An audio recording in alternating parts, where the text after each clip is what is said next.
Tħabbru żewġ skemi ġodda b'investiment ta' 6 miljun euro li minnhom se jbenefikaw in-negozji żgħar u medji. Waħda mill-iskemi hija dik tal-e-commerce fejn kumpaniji jkunu jistgħu jiżviluppaw siti elettroniċi bilan li jtejbu s-servizz tagħhom online.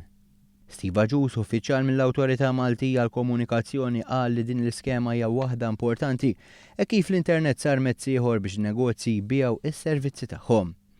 Għal din l-iskema hemm allokati 5 miljun euro li minnhom jistgħu jibbenefikaw sa 1000 intrapriża. Waħda mill-akbar benefiċċji li dawn kumpaniji żgħar f'suq limitata u Malta jkunu jistgħu jippenetraw markis akbar u jikkompetu ma' brands kbar rinomati barranin.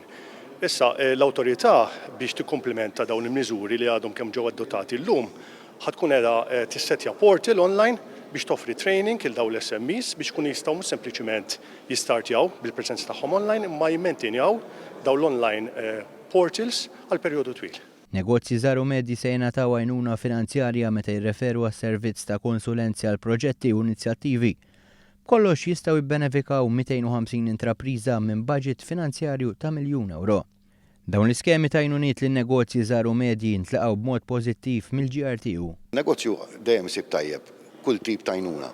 Issa uħud minn dawn l-iskemi il-maġġor parti tagħhom huma bbażati fuq grant, ġifieri mhux kwestjoni ta' tax credit, għax id-difett ta' tax credits kien dejjem illi jekk inti n-negozju tiegħek mhux qed jaqla flus, it-tax credits ma tistaħodhom. Is-Segretarju Parlamentari għal Fondi Ewropej Ian Borch wara l-impenn tiegħu li aktar fondi Ewropej jkomplu jitqasmu fost in-negozji. Bażikament il-Gvern għandu 51 miljun għad-dispożizzjoni tan negozji żgħar u medji illi minnhom diġà ħabbarna 25 fil-ġimgħat li għaddew u kellna konkurrenza tajba ħafna minn negozji żgħar u medji.